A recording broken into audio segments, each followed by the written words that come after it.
Hey, this is Ski. Welcome to this week of Vegas, fight capital of the world, right here in the Gaming Network studios. And join us none other than UFC superstar Martin the Hitman Kampmann. Welcome to the show. Thanks, Ski. Thanks for having me. Absolutely. You got, you got a big fight coming up. You get to headline the card. That's right there in itself is pretty cool. Yeah, I mean, I'm looking forward to it. I'm fighting Diego Sanchez, and it's going to be the main event on the UFC on Versus March 3rd. So I think it's going to be a great fight. I'm looking forward to it. I'm training hard, getting ready to kick some butt. Well, the nice thing about him is he's entertaining in his own right. Maybe a little out there, maybe a little different, but I mean, he's still entertaining.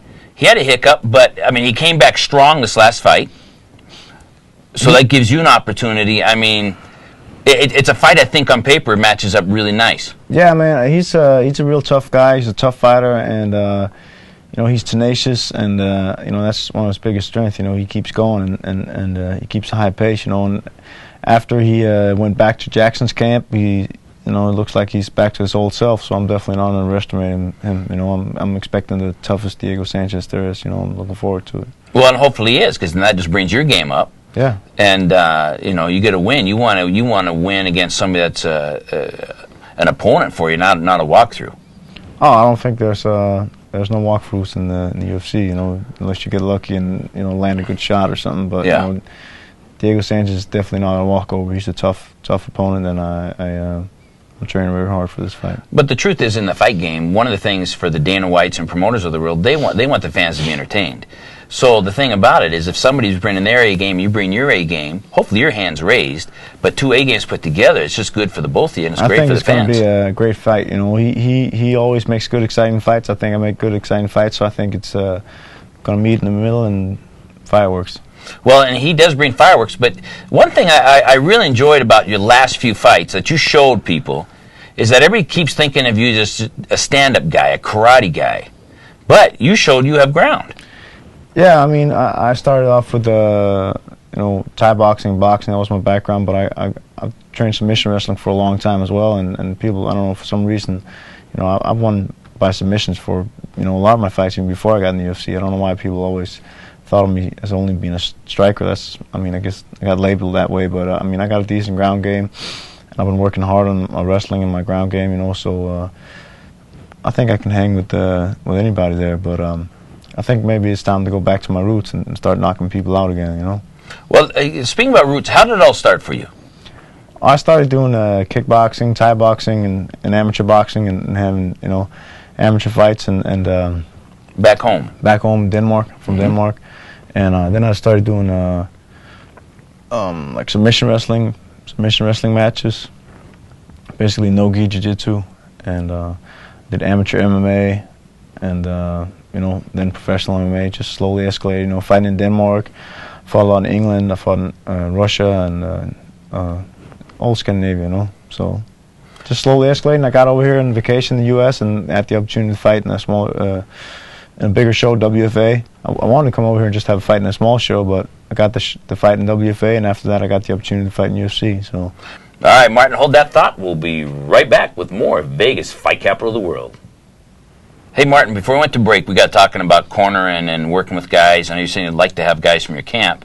What is it you look for in a corner? What are you looking for? A striking guy, a ground guy, everything? Is it a personality, maybe somebody that can motivate you in a certain way? I like to have, it'd be nice to have both a good, striking coach, a good ground coach, a good, wrestling, so anywhere if you come into something in the fight, where you could use somebody, coaching you in the fight, it's good to have. But, I like to have guys that I train with, that's a fighters themselves. I like to have that in my corner as well, like Mike Pyle or Jay Hiron has cornered me for a lot of my fights. I train with them and on an everyday basis, so those guys are always good to have in the corner because, they know what moves I do, and they know me, and they've been there themselves, so that's always something good. Well, and you'll see in fights, when fans watch the fights, they see usually the same guy that comes out every time to talk to the fighter.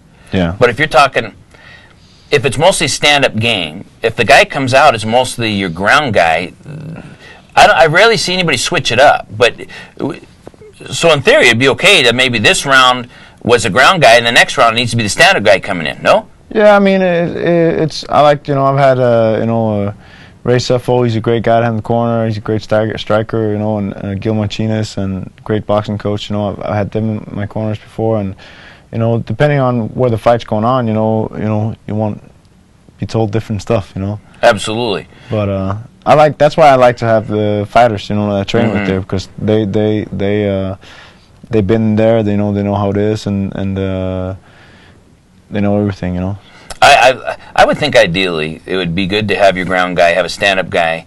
And how many are you allowed to have when you're main event? 3 or 4? 3 or 4, yeah. Yeah.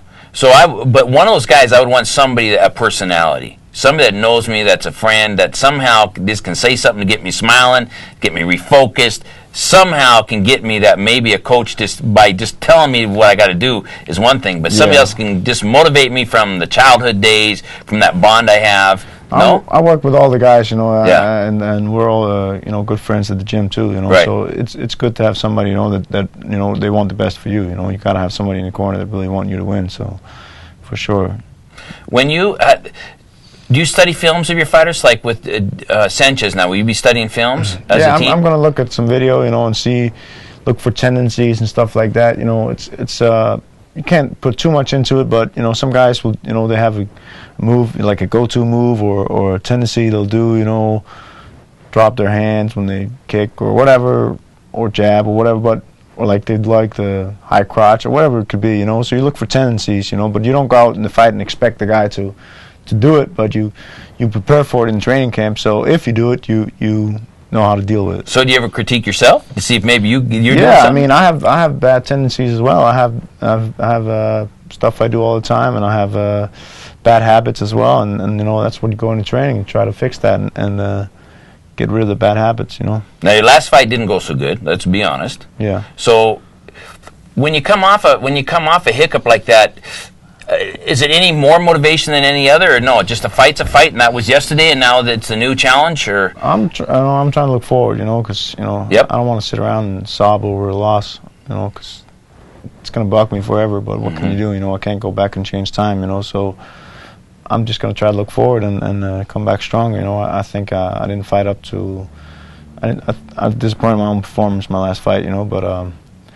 Even so, it's my only fight where I've actually gone out at 3 rounds and didn't have a scratch on me. The guy was just holding on me, humping my leg and hugging me for 3 rounds. So it sucks, but I'll come back, learn from it, and come back stronger. Yeah. Well, and the one thing I like about MMA is that it isn't boxing. It isn't 42-1. There's losses that come along.